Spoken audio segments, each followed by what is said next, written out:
colorín. Veo colorín. Bueno, oye, estamos hablando de las maldiciones. Las imágenes que nos acompañan en estos momentos tienen que ver con uno de los descubrimientos hasta ahora arqueológicos más maravillosos que ha logrado el hombre, que tiene que ver con sacar, obviamente, de su tumba el sarcófago donde estaban los restos del faraón Tutankamón. Apenas un muchacho que murió de una forma misteriosa. Algunos dicen que fue asesinado, otros por una infección que no pudieron sanar los médicos de la época.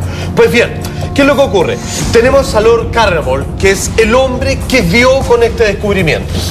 Este hombre, siguiendo mapas antiguos, digamos, apoyándose en leyendas populares, digamos, lo que le decían los locales, de repente descubre, se da cuenta que acaba de descubrir la tumba de uno de los faraones más míticos y emblemáticos del antiguo Egipto. Marzo de 1923. Exactamente. Solo vivió 3 o máximo 4 meses después, Felipe. ¿Sabes qué le ocurrió?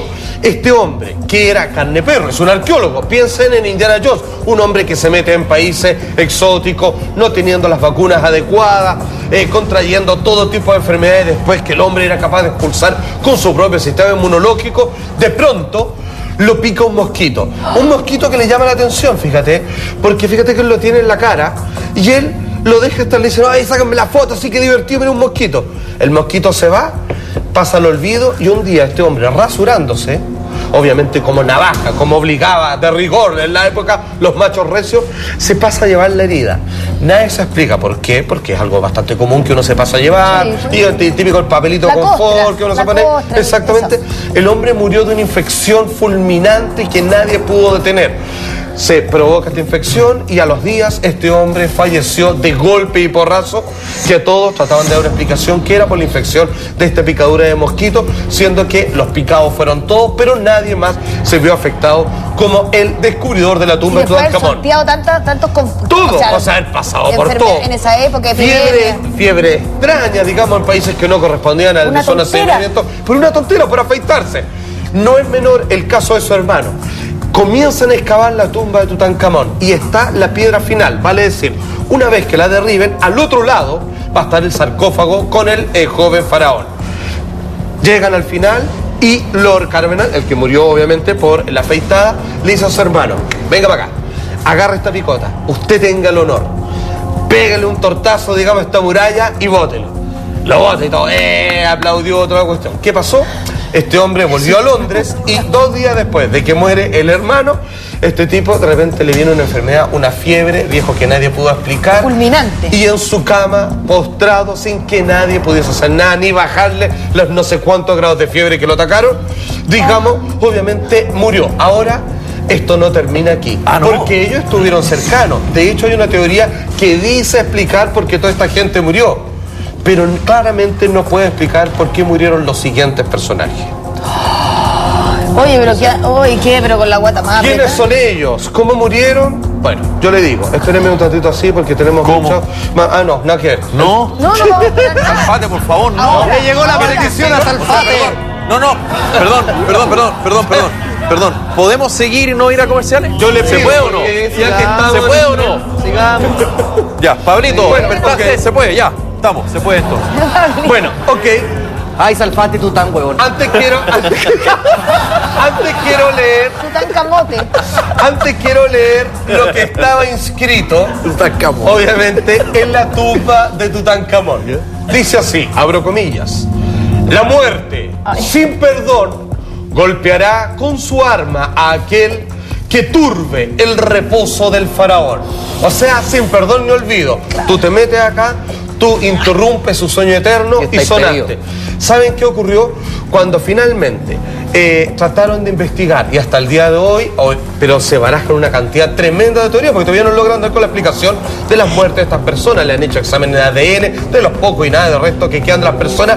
Dicen que cuando abrieron el sarcófago habría algo en fecas de animales, de ratas, de antiguas criaturas que quedaron vivas ahí a nivel bacteriológico, que obviamente al inspirarla o hacer contacto vía dermis con las personas que violaron la tumba como del faraón. Como una suerte de virus santa. Como es una especie de virus santa, exactamente. Es como abrir una casa abandonada por mucho tiempo y murieron. Pero eso no explica dos cosas. No explica que solo haya afectado a aquellos que fueron responsables de la misión arqueológica y no de los que estaban simplemente ayudando, mirando y que eran del lugar.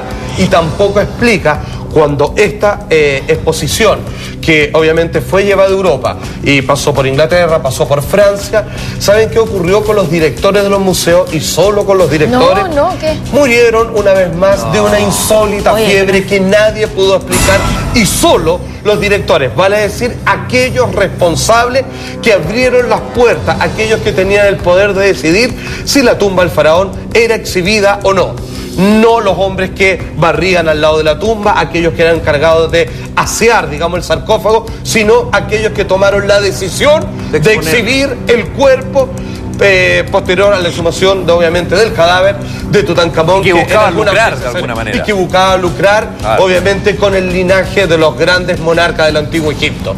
De hecho, Moisés, digamos, derrotó a uno con el poder de Dios. Y ahí viene la historia del monte Sinaí, la apertura del Mar Rojo y todo lo demás.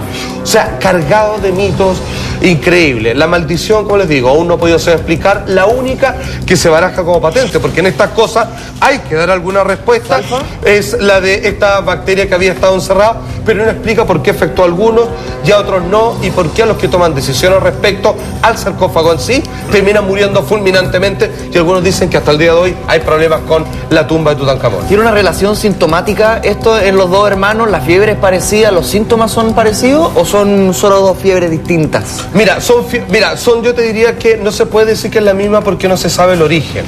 O sea, simplemente no logran clasificarla, no es por una infección clásica, digamos, al estómago, a garganta, en fin. No, es sencillamente una fiebre inexplicable que te mata. Es casi como una meningitis, así, brutal. Sin embargo, tenemos documento audiovisual respecto a la maldición de Tutankamón. Les pido que pongan mucha atención porque esto no puede ser más interesante. Miren. Cuando Tutankamón murió, su cuerpo fue transportado al otro lado del Nilo y su tumba fue escondida para mantenerla en secreto. Pasó el tiempo, el escondite fue olvidado y la tumba de Tutankamón se perdió, y seguiría perdida durante más de 3000 años. El redescubrimiento de la tumba en 1922 fue acogido como un triunfo, y cuando sacaron a la luz los tesoros enterrados con él, Tutankamón se convirtió en una sensación global. Los arqueólogos querían saber con exactitud quién era aquel faraón, cuánto tiempo había gobernado y cómo había muerto. Pronto surgió otra pregunta, y esta era decididamente más siniestra. ¿Por qué parecía que las personas asociadas con el descubrimiento sufrían una muerte inusual y temprana? ¿Enfermedades repentinas, un suicidio, un asesinato? ¿Era simple coincidencia o había algo más? Para algunos la respuesta estaba clara. La momia de Tutankamón estaba protegida por una mortífera maldición liberada al abrir su tumba. Tal cual como decía, obviamente, el cartel, que aquel que molestara o turbara, exactamente como dice el sueño eterno del faraón, como vemos el caballero que fue el primero en morir, obviamente iban a ser despachados inmediato con el arma de la muerte, así con el asadón, la pelá. La parte.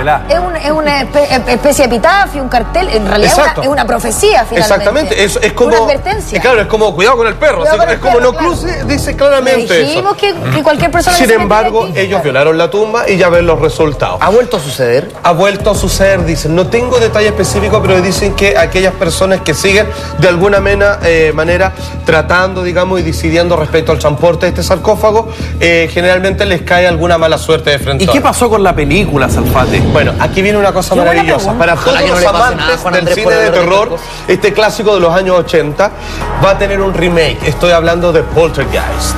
Poltergeist, como ustedes saben, es una palabra alemana que hace referencia a los fantasmas traviesos, o sea, aquellos que mueven las cosas en la cocina o que botan o empujan a la gente y todo lo demás. Los más peluzón. Pues bien, exacto, los peluzón. De hecho, esa es la traducción literal.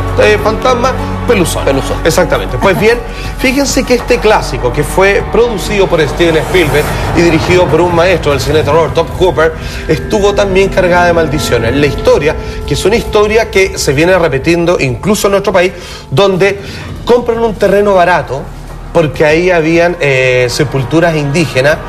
Viejos se pasan por buena parte, digamos, todos los respetos hacia las antiguas culturas folclóricas de un país.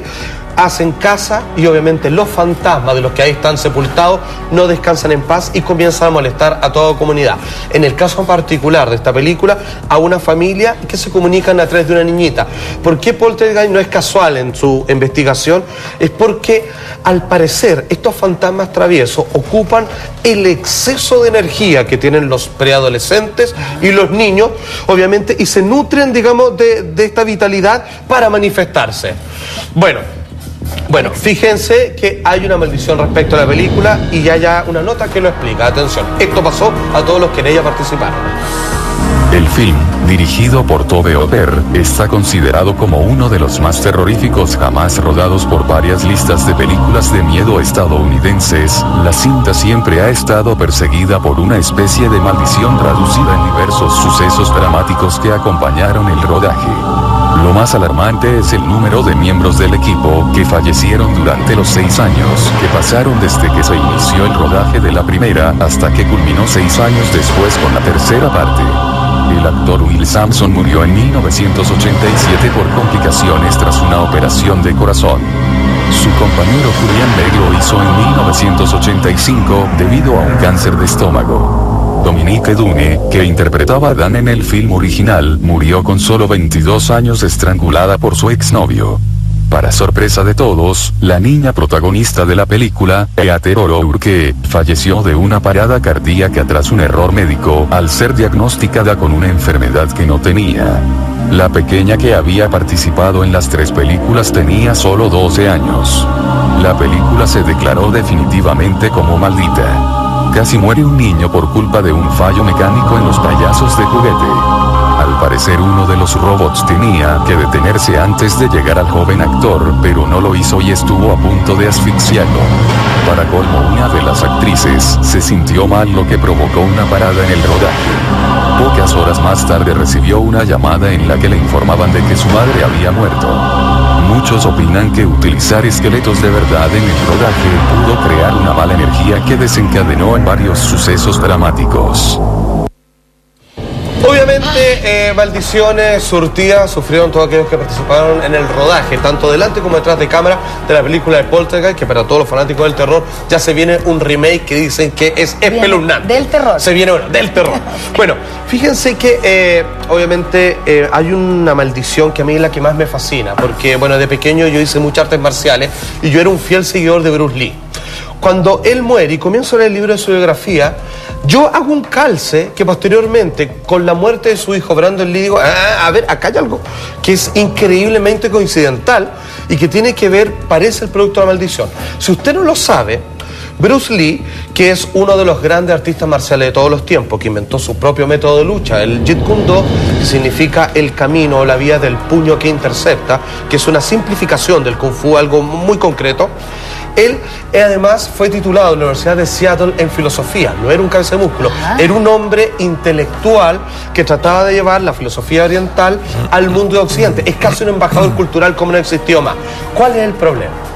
Como él comenzó a enseñarles Kung Fu, artes marciales, a los norteamericanos, salieron los grandes patriarcas y sabios que estaban instalados en Estados Unidos y dijeron: tú no puedes enseñarles nuestros secretos tradicionales a los occidentales.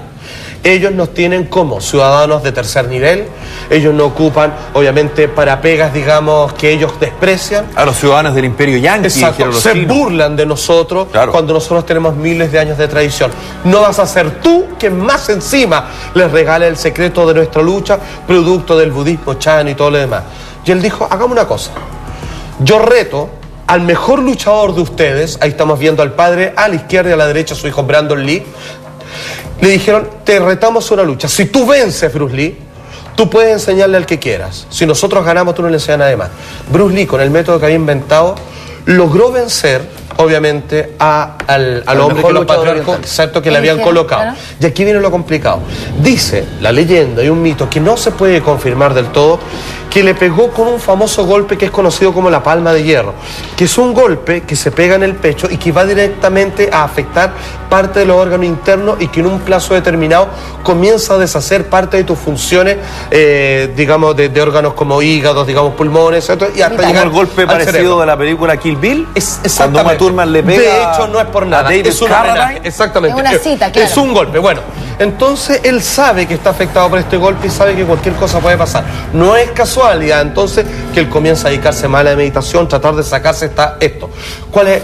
Llega la última película. ¿Qué es lo que sucede? Se llama El Juego de la Muerte. Mira cómo se llama el título de la última película de Bruce Lee. ¿De qué se trata el argumento de esa película? Es que a Bruce Lee, el personaje de la película, lo quieren matar. Pero como es tan popular, no hayan cómo hacerlo. ¿Cómo lo logran finalmente? El personaje de Bruce Lee, en su última película, El Juego de la Muerte, interpreta a un actor de cine, que en algún momento él sale, esta es la escena de la película, dentro de la película, sale corriendo y varias personas le disparan con rifle, pero una de esas balas era de verdad. Y obviamente lo mata instantáneamente y después él tiene que simular su muerte para volver. Años después, su hijo, Brandon Lee, que, oye, algunos lo consideran mino, lo pueden recordar por imágenes del Cuervo, en el momento preciso, en la escena donde él muere. Fíjense que era buena actora, o sea, tenía lo suyo, era tremendamente atractivo con las chicas. Ella es la mezcla entre Chino y Linda, que es una norteamericana clásica, rubia, que era la esposa de Bruce Lee, y era, fíjate, que un artista marcial tan completo como su padre. Bueno, él está filmando El Cuervo, basado en el cómic del mismo nombre, y él es un hombre que fue asesinado junto con su novia y él vuelve de la muerte para vengarse de los mafiosos. Los mafiosos están en una mesa disfrutando, digamos, de las canallas que hicieron ese día y se para arriba de la mesa Brandon Lee, que dice: he vuelto de la muerte para vengarme. Y todos dicen, sacan las pistolas y le disparan. Supuestamente a las balas no le hacen nada, las aguantan. Pero una de esas balas, inexplicablemente, al igual que el argumento de la última película de su padre, Bruce Lee, era de verdad. El balazo le cae perfectamente en la cara, cae desplomado para nunca más levantarse porque su muerte fue instantánea. Curiosamente, y una vez más, nadie fue procesado, la investigación no arrojó ninguna conclusión, simplemente no hubo culpable y sigue siendo un misterio hasta hoy. El hijo de Bruce Lee murió en la vida real en una película, al igual que su padre, según el argumento de su último film, que era una película dentro de otra.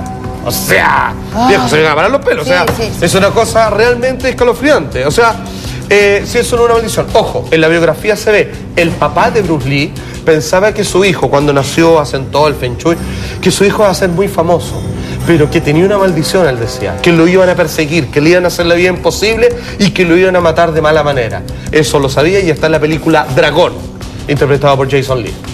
O sea, a lo mejor Bruce Lee siempre tuvo claro que hubo una persecución que iba más allá del cine. Absolutamente. Una persecución política, social, sin embargo, el tipo era muy racional. No le gustaban las supersticiones, nada. Era un tipo que trataba de que todo fuera técnico. De hecho, él llevó lo espiritual del Kung Fu, le sacó todo eso y le llevó a un arte marcial que es pura ciencia, que es como colocarse así, pero con números, flechas, digamos. Fue muy calculista. A él no le gustaban esas cosas, pero su padre le insistía: cuídate, todo lo demás, porque derechamente lo que estamos viendo acá es que a ti pueden asesinarte, porque tu vida va a ser respetada, pero va a poner a muchos en problemas. Y él decía, papá, y el papá, y en la película se ve, donde él iba, le colocaba estos hexagramas, ¿cierto? Del Feng Shui. Se los colocaba, exacto, el I Ching. Se los colocaba en la ventanita y todo. Y él, propio Bruce Lee, decía que soñaba, digamos, con un guerrero que venía a atacarlo constantemente. Fue como murió, y el argumento de su última película fue como años después terminó dándose en la muerte de su propio hijo. Es una muerte lamentable en ambos casos y no deja de estar cargada de tremendo misterio. Casualidad, son demasiadas cosas las que coinciden. Son demasiadas. Oye, en territorio nacional, y hablando de un emblema, digamos, de las maldiciones de nuestro país, la Quintrala, ¿qué tipo de maldiciones presenta? Infórmanos, sí. Cuéntanos. Bueno, ¿Lo sabes tú? Sí, mira, la Quintrala, entendemos que se habla hasta el día de hoy. De hecho, hace algunos meses fuimos, ¿cierto?, acá de parte de Mañanero, a los corrales que tenía la Quintrala. Sí, a las caballerizas. Exacto, que hoy día, que está al lado de la iglesia. ¿Cuál es su nombre, Felipe? La iglesia... La que está ahí en San Antonio. ¿Dónde está el Cristo Mayo? El Cristo de Mayo. Que también tiene relación con la Quintrala. Por supuesto. Se llama la iglesia el Cristo de Mayo de San Antonio. Tal cual, es perfecto. Bueno, excelente. Fíjense ¿Cómo se llama que la nosotros, ¿a dónde fuimos? ¿Puede ser la iglesia de la Agustina? ¿Puede ser? Es que no. Sí que sí. Soy malo por el nombre. Bueno, ¿qué es lo que sucede? ¿Qué pasa con la Quintrala? Que abajo, en un subterráneo, que hoy día se reparte, digamos, alimentos. Son restaurantes que hay ahí, muy rico por lo demás, muy simpática la gente que trabaja. Saludos. Exacto, fíjense. Las mesas, espérate, a ver, digámoslo, por mis hijos, fuimos con el más tosudo de los camarógrafos de acá, el que no cree en nada y que toda la cuestión no está acá presente. Bueno, fíjense que él vio como a medio metro de nosotros una silla se movió sola y todos quedamos mirándola así. Mira, no arrancamos porque cada uno se quiso hacer el machito, pero la mesa se corrió metiendo todo el ruido que pudo al lado. Se escuchaban unas voces en las paredes, golpes, se veían luces, etcétera, etcétera. Pero en la iglesia misma, si usted va y se fija, el Cristo tiene la corona de espinas clásica, propia de la tortura durante la pasión de Cristo, en el cuello. Porque, claro, cae. Exacto. Aquí viene lo loco. No hay posibilidad alguna de que esa corona haya podido, por el tamaño, ¿cierto? Digamos, por el diámetro de abertura, por el cuello. Aún es más, porque uno dice, pero ok, pero en una de esas, cambios de temperatura, digamos que la fabricación de la estatua que representa a Jesús puede haber cedido. No. Cuando trataron de colocarla de nuevo, que la escoba, hubo hasta un terremoto. En serio, no. Entonces, hoy por hoy, la tradición consiste es dejarle la corona de espinas. ¿Por qué hay una maldición de la Quintrala? Porque la Quintrala, parada en sus dos patas, choriza como ella sola, en algún momento viene y ofende a ese Cristo. De repente entra a la iglesia, así como la mina se iba a santiguar, no sé con qué cara, ve a Cristo que, como siempre, lo dibujan con un rostro completamente compungido, cargado de dolor, y viene y ella dice, a mí ningún hombre me pone mala cara, y vos tampoco. No. Así, me sacan eso de ahí. No. Así como en uno, a mí los hombres me sonríen, aquí nadie me va a poner carita. Y tú no te salváis, apuntando a Cristo. Hay que ser bravo, no, esa pará. Y obviamente ahí se coció, como se dice en chileno, porque era, digamos, la guinda de la torta, era la gota que derramó el vaso de una vida cargada de todo tipo de licencias, tortura, obviamente asesinatos de esclavos, abusos, y obviamente las caballerizas siguen habiendo todo caso de poltergeist, ahí donde estuvimos en Mañanero, y obviamente por haber desafiado a Cristo, esa fue la respuesta que tuvo. Se dicen que hoy día baila con el diablo la Quintrala en el mismísimo infierno y es su primera dama.